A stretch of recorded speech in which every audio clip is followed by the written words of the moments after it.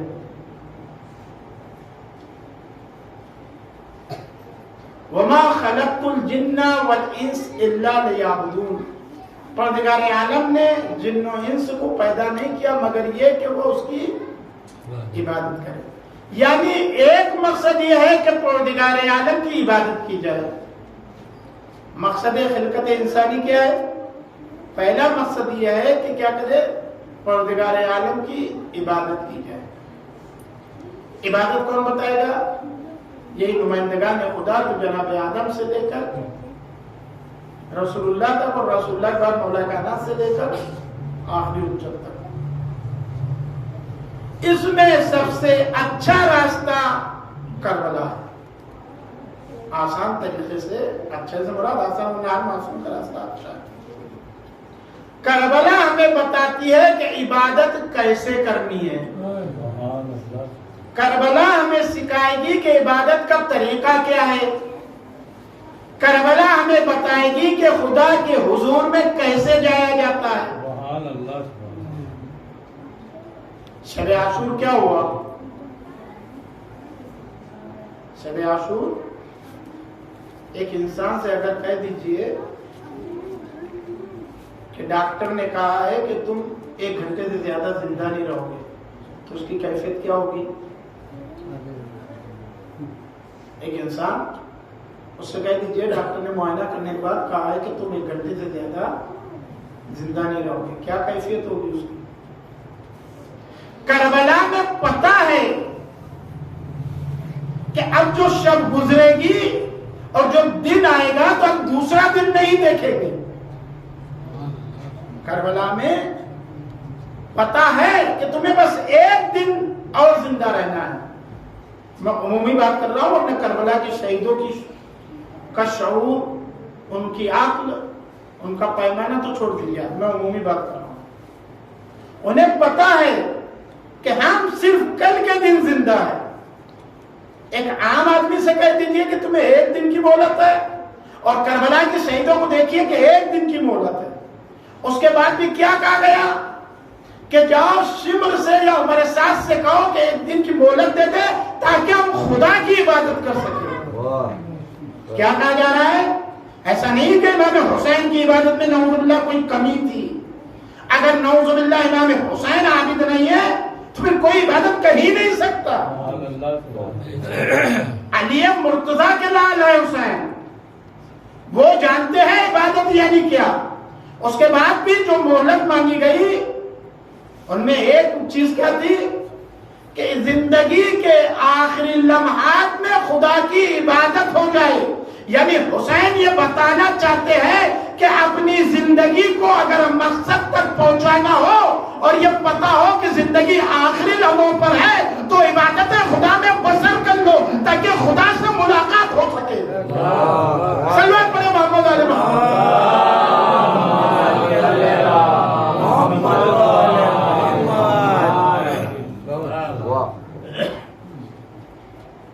وما خلقت الجن والانس الا لیعبدون. قرآن کی صاف آیت ہے، اس میں تو کوئی شک نہیں ہے، کوئی سوال ہی نہیں ہے. اور نگار کیا کہہ رہا ہے؟ جن و انس کو پیدا کرنے کا مقصد کیا ہے؟ عبادت. اچھا عبادت کی بھی تعریف کیا ہے؟ عبادت صرف ایسا نہیں کہ نماز پڑھ لے آدمی، رمضان میں روزہ رکھ لے، حج واجب ہو جائے تو حج پر چلا جائے، یہ عبادت نہیں ہے. ہر وہ کام جو رائے خدا میں کیا جائے عبادت ہے. ہر وہ کام جو ورنہ پھر اگر صرف نمازی عبادت ہے تو خوب نماز ہمارے لیے ہے. جناب یوسف کے زمانے میں تو ایسی نماز نہیں تھی، ایسا رکوع نہیں تھا، تو کیا وہ لوگ عبادت نہیں کیے؟ اس زمانے میں جناب یوسف سے بڑا کوئی عابد تھا؟ جناب موسیٰ کے دور میں جناب موسیٰ سے بڑا کوئی عابد تھا؟ تو وہ تو ایسے رکوع نہیں کرتے تھے. اس کا مطلب یہ ہے کہ رکوع یا سجدہ یہ ایک طریقہ ہے عبادت کا، لیکن پوری عبادت یہ نہیں ہے کہ آپ یہ کہیں کہ نماز ہی صرف خدا کی عبادت ہے. یہ ہمیں کربلا بتائے گی عبادت کیا ہے، یا دوسرے لفظوں میں کہے کہ ہماری زندگی کے مقصد کی راہ کو کربلا ہمیں بتائے گی. یہ فرش ازاں ہمیں بتائے گی، ذکر حسین ہمیں بتائے گا کہ ہمیں اپنی زندگی کے مقصد کو کیسے پانا ہے. ہمیں اپنی زندگی کے مقصد کو کیسے پانا ہے. امام حسین ایسے ہی مدینے سے نہیں چلے ہیں. انشاءاللہ گفتگو ہوگی، ابھی تو ابتدا ہوئی ہے. امام حسین ایسے ہی مدینے سے نہیں چلے ہیں بغیر سوچ سمجھ کے. بس یزید نے گھیر لیا اور جیسے ہم لوگ ہوتا ہے نا کہ مثلا کورونا آ گیا تو اب یہ شہر سے باہر نہیں جانا ہے، ایسا کوئی کام نہیں ہے. یہاں پوری پلاننگ کے ساتھ امام حسین مدینے سے باہر قدم رکھنا ہے. امام حسین جانتے ہیں کہ آگے ہر قدم پر کیا ہونے والا ہے. امام حسین جانتے ہیں کہ آگے ہر قدم پر کیا ہونے والا ہے. ورنہ بیعت صرف امام حسین سے طلب نہیں کی گئی تھی. 3 افراد تھے، تاریخ کی مشہور 3 شخصیات تھی جن سے بیعت طلب کی گئی تھی. ان 3 میں ایک امام حسین تھے.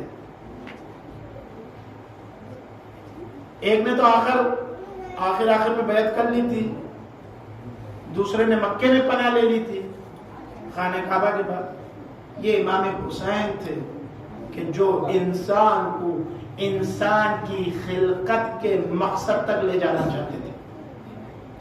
چونکہ حسین نمائندہ الہی ہے، جب بنانے والا ہمیں عبادت کی طرف راغب کر رہا ہے، عبادت ہماری مقصد کا خلقت بتا رہا ہے، تو پھر وہی ایک ایسے شخص کو بھیجے گا جو ہمیں بتائے گا عبادت کیا ہے. بلا تشبیہ کمپنی کوئی چیز دیتی ہے تو ایک رہنما بھی اس کے ساتھ میں دیتی ہے یا نہیں دیتی. تو خدا اگر ہمیں دنیا میں چھوڑ کر کہہ دے کہ تمہیں عبادت کے لیے پیدا کیا گیا ہے اور عبادت کا بتانے کے طریقے والے کو کسی کو نہ بھیجے، تو یہ کیا یہ انسان پر ظلم نہیں ہے؟ یا یوں کو کہ لطف الہی نہیں ہے؟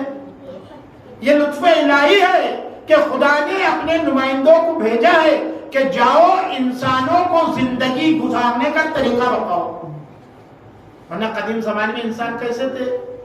کوئی فرق نہیں تھا، حیوان اور انسان میں کوئی فرق نہیں تھا، دونوں برہنہ تھے یا نہیں تھے؟ پھر کچھ سمجھ آئی تو پتوں سے ڈھانپا، پھر کچھ اور آگے بڑھے تو کسی حد تک کپڑے نمودار ہوئے، ہے نا؟ یہ کیا تھا؟ یہ انسان کی رہنمائی ہو رہی تھی۔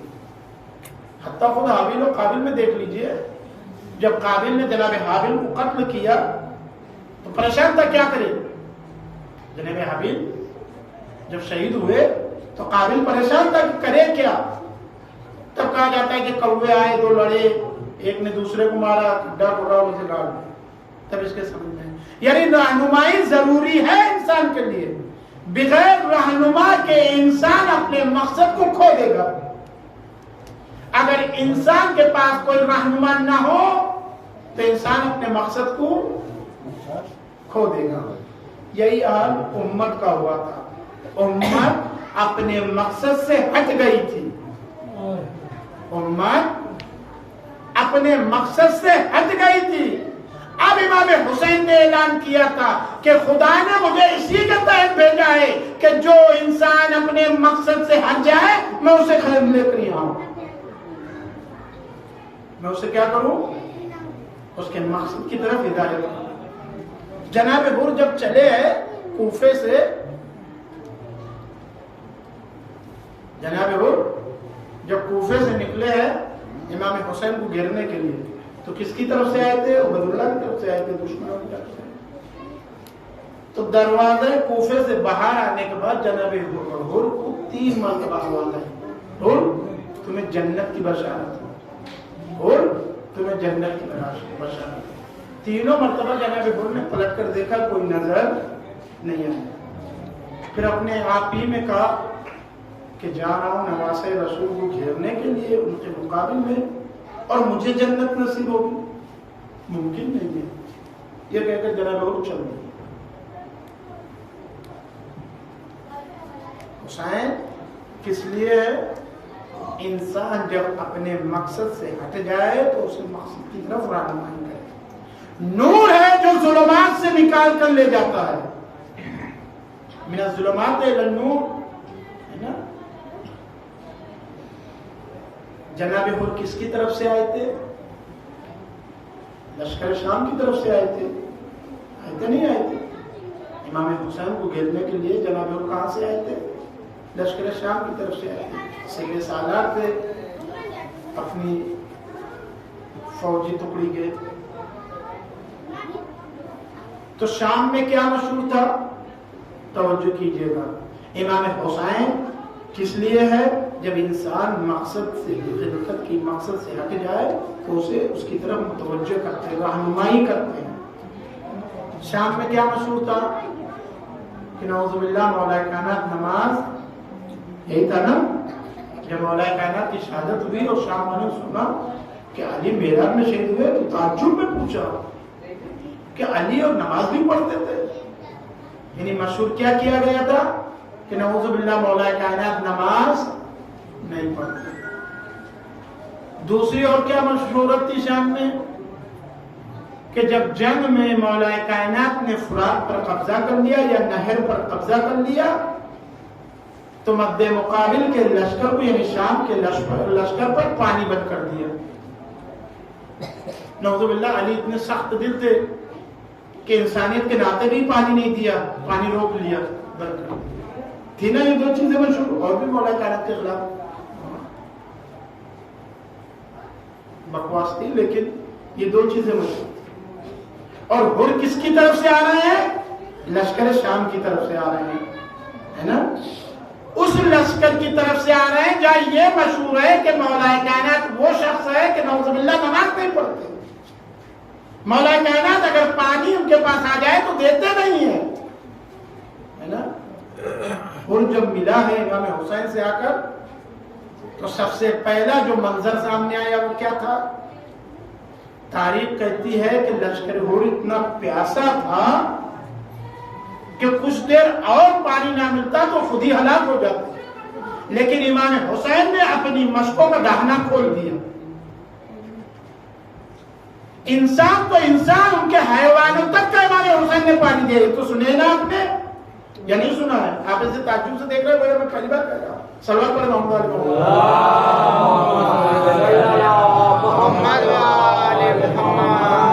امام حسین انسان کو اس کا مقصد بتاتے ہیں، خدا کی طرف سے رہنما بن کر آئے ہیں، ہے نا؟ امام حسین نے کیا دیکھا کہ لشکر یا ان کے حیوان پانی سے مر رہے ہیں تو اپنی مشکوں کا دہانہ کھول دیا۔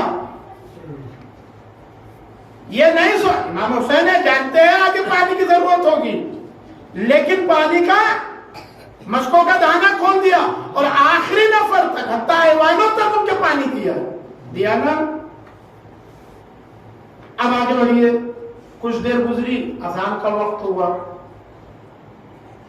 امام حسین نے اپنا ایک ایلچی بھیجا اور کے پاس، کہا جاؤ اور سے پوچھو کہ اپنی جماعت الگ کرو گے یا ہمارے پیچھے نماز پڑھو گے، ہے نا؟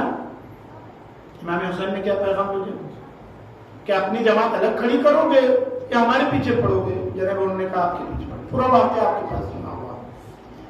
وہ لشکر جو یہ سن کر آیا تھا کہ نعوذ باللہ علی نماز نہیں پڑھتے، علی پیاسوں کو پانی نہیں دیتے، اسی علی کا بیٹا وقت آ جائے تو اسی لشکر کو پانی دے رہا ہے۔ توجہ کیجئے گا، وہ باپ کہ نہر پر قبضہ کر لے تو پانی بند کر دیتا ہے، اس کا بیٹا پانی ہو کر اسی لشکر کو پانی دے رہا ہے جو یہ سن کر آیا تھا۔ وہ لشکر جو سن کر آیا تھا کہ نعوذ باللہ علی نماز نہیں پڑھتے، اذان کا وقت ہو، نماز کا وقت ہو، تو علی ہی کا بیٹا پوچھ رہا ہے اپنی نماز پڑھو گے ہمارے پیچھے پڑھو گے؟ گویا امام حسین نے جب دیکھا کہ یہ لشکر انسان ہونے کے ناطے اپنی خلقت کے مقصد سے ہٹ گیا ہے تو اپنے کردار سے مقصد کی طرف کھینچ لیا کہ یہ نہ سمجھو کہ علی نماز نہیں پڑھتے، اسی علی کا بیٹا ہوں، نماز پڑھ کر بتاؤں گا کہ میرے باپ پر تہمت لگائی گئی۔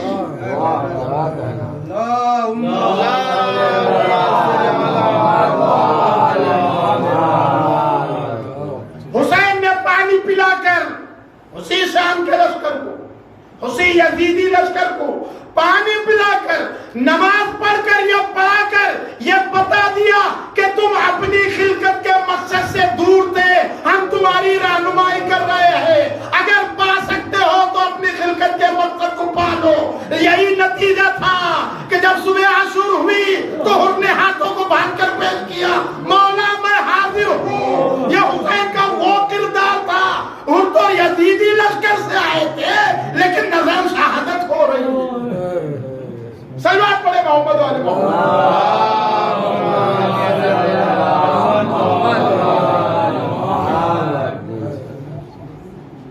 خدا نے رہنما بھیجا ہے۔ جناب حر کہاں آئے ہیں؟ لشکر یزید سے آئے، آخر روز کرنا، پھر بعد میں امام حسین کی طرف آئے، پھر بعد میں امام حسین۔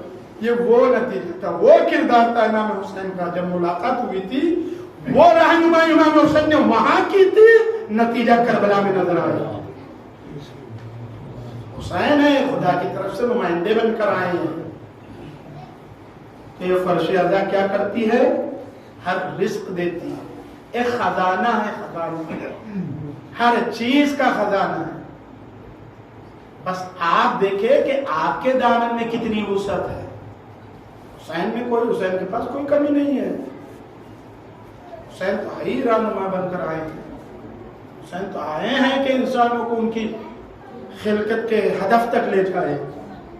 لیکن سوال یہ ہے کہ انسان اپنے دل میں کتنی وسعت رکھتا ہے۔ سوال یہ ہے کہ انسان کیا سوچ کر اس فرش عزا پر آتا ہے۔ یہ فرش عزا درسگاہ ہے، یقین مانیے کسی مذہب میں ایسا نہیں ہے۔ دوسروں کے یہاں بھی ایسے پروگرام مذہبی ہوتے ہیں، اس میں کوئی شک نہیں، لیکن وہ درس نہیں ملتا جو یہاں سے ملتا ہے۔ وہاں پروگرام ختم ہونے کے بعد پوچھ لیجئے کیا دیکھا، کیا ملا، لیکن یہاں سے جو ملتا ہے کسی اور کو نصیب نہیں ہے۔ یہ فرش ادا ہے، اس فرش ادا کی اہمیت جانیں۔ ابھی آگے گفتگو ہوگی پوری انشاءاللہ کہ عبادت کیا ہے، نماز کو کیسا جانا چاہیے، کیسے نماز پڑھنی چاہیے، امام حسین نے کیا طریقے بتائے ہیں، کربلا کس لیے ہے، وہ ایک گفتگو ہے، اور یہ ایسی گفتگو ہے تو ختم نہیں ہوگی۔ میں نے کہا نا دامن بڑا کیجئے، ادھر کوئی کمی نہیں ہے، کمی ادھر نہیں ہے، ہم میں کمی ہوگی تو ہوگی، ادھر خزانہ ہے پورا، بس لینے کا طریقہ چاہیے، مانگنے کا طریقہ چاہیے۔ ہمیں طریقہ نہیں آتا تو ہم کہہ دیتے کہ وہاں سے ملا نہیں، ایسا نہیں ہے۔ راہب کو طریقہ آتا تھا تو کچھ نہیں تھا تو ساتھ مل گئے، کچھ نہیں تھا تو ساتھ مل گئے۔ ہمیں طریقہ نہیں ہے، ہم سیکھے نہیں ہیں، اور یہ سکھائے گا کون؟ یہی فرش ادا۔ یہاں آئے ہیں تو لے کر جائیے، خالی آپ جا کر کوئی فائدہ۔ فرش ادا پر آ کر انسان اگر اپنی زندگی میں تبدیلی نہ دیکھے تو سوچئے کہ ہم فرش ادا پر تو گئے لیکن کچھ لیا نہیں۔ یقین مانیے، کیونکہ یہ در حسین ہے۔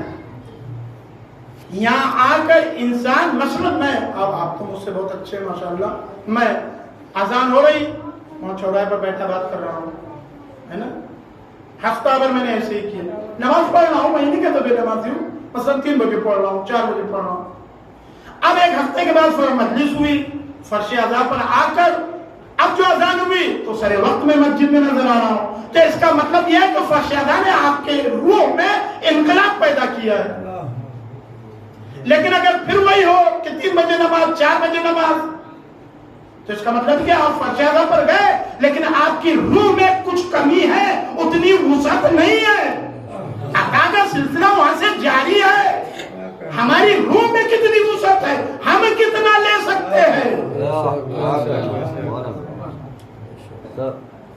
ہم پورا دامن پھیلائے تو اتنا ملے گا، رومال کھولے تو اتنا ملے گا، جو جتنا دامن دکھائے گا اسے اتنا ملے گا۔ برسات تو وہاں سے ہو رہی ہے، وہاں سے کوئی کمی نہیں ہے، وہاں کا دروازہ کھلا ہوا ہے۔ تو انسان کو سوچنا چاہیے کہ ہماری روح میں کتنی تبدیلی آئی ہے۔ اگر تبدیلی نہیں آئی تو واقعی آدمی اپنا تزکیہ کرے کہ ہم میں کون سی چیز مانے ہو رہی ہے کہ ہم فرش اذان تک جا کر آئے ہیں لیکن تبدیلی نظر نہیں آ رہی، کوئی انقلاب نہیں دکھائی دے رہا ہے۔ اب تک نماز سے دور تھے، نماز سے قریب نہیں ہوئے، آج بھی دور ہے۔ کربلا حسین فرش اذان ہے، اس لیے کربلا سے ہونے کا نام نہیں ہے۔ بہرحال انسان نیت کی حد ہو گئی، وہاں ظلم کی حدود انسانیت پہ نہیں۔ ایک ایسا انسان اتنا ظلم نہیں کر سکتا، یعنی واقعی شکل القلب لوگ تھے جو اتنا ظلم نظر آ رہا ہے، تو وہ تو ہے، لیکن صرف رونے کی جگہ نہیں کہ امام حسین کا مسائل سن کے آدمی رو لے۔ ان قطروں میں ایک شعور ہے جو ہمیں ملتا ہے، وہ لینے کی کوشش کیجیے۔ یہ جو ایام ہے، یہ جو لمحے ہیں، آبادی دیکھیے، دنیا کی آبادی دیکھیے، کتنی آبادی، کروڑوں کی آبادی ہے، اس میں لاکھوں لوگ فرش اذان کریں، انہیں جدا کیجیے، فرش اذان عزاداروں کو جدا کیجیے۔ یہ خوش نصیبی ہے، خوش نصیبی ہے، یقین مانیے۔ کبھی وقت رہا تو انشاءاللہ بتاؤں گا فرش اذان کی عظمت کیا ہے۔ یہاں روضہ ہے حسین، کبھی سنا ہے نا آپ نے کہ کربلا نہیں جا پاتا فرش اذان پر آ گیا؟ ایسا نہیں کہ صرف امام حسین کربلا میں ہے، جہاں بھی فرش اذان دکھتا ہے کہ معصومین شرکت، معصومین کے حضور میں بیٹھنا معمولی قسمت والے کام۔ کوئی ایک کم قسمت آدمی معصومین کے حضور میں بیٹھتا ہے، واقعی بیٹھا ہے، کبھی سوچا ہے آپ نے؟ معصومین کی حضور میں آدمی فرش اعظم پر بیٹھ رہا ہے، یہ کم قسمت ہے،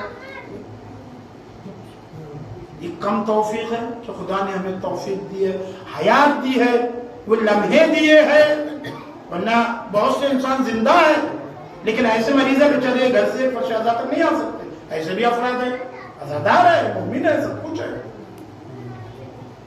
یہ واقعی شکر کا مقام ہے کہ آدمی شکرانہ ادا کرے کہ خدا تیرا شکر ہے کہ اتنی طاقت دی کہ ہم فرش اعظم تک آئے،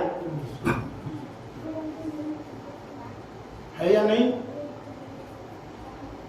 کربلا اس درس کا کام، آج ایک محرم ہو گئی، قافلہ مدینے سے چلا، کہاں چلا؟ مکے کی طرف، مقصد آخر میں وہی کربلا ہے۔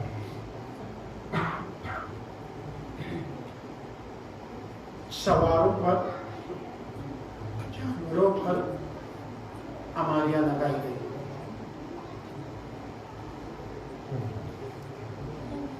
بیویوں کے سوار ہونے کا سلسلہ شروع ہوا، کوچے بنی ہاشم میں سناٹا، حضرت عباس نے پہرا لگا دیا، علی کی دو بیٹیاں ہے، معمولی بات ہے، جناب رباب سوار ہوگی، جناب زینب سوار ہوگی، ام فروا سوار ہوگی، معمولی بات نہیں ہے۔ بہرحال ایک سامان فروش نے اور سامان بیچنے کے لیے آتا تھا، اس نے یہ منظر دیکھا تو وہی بات یہاں سے آئی، جو بی بی آتی تھی اس کا وارث اسے سوار کرتا تھا، جو بی بی آتی تھی اس کا وارث اسے سوار کرتا۔ امام حسین بیٹھے ہوئے، بنی ہاشم نے چاروں طرف سے امام حسین کا گھیراؤ کیا ہے، اور جو بی بی آ رہی ہے ان میں سے ان کا وارث آتا ہے، انہیں سوار کرتا ہے۔ اب جیسے ہی جناب زینب آئی، امام حسین خود کھڑے ہوئے، جیسے ہی جناب زینب آئی ہے امام حسین خود کھڑے ہو گئے، حضرت عباس نے دو جانو کیا، بی بی اس پر رکھ کر آپ سوار ہو جائیے۔ منظر دیکھیے، جناب زینب سوار ہو رہی ہے، کون ہے سوار کرنے والا؟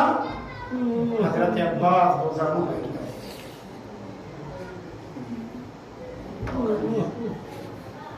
عباس یہ بتاؤ، جیسے لے کر جا رہے ہو ویسے ہی لے کر واپس آؤ گے؟ عباس یہ بتاؤ، جس شان و شوکت سے لے کر جا رہے ہو، سوار کر رہے ہو، اسی شان و شوکت سے دوبارہ مدینے واپس لاؤ گے؟ عباس کون ہے؟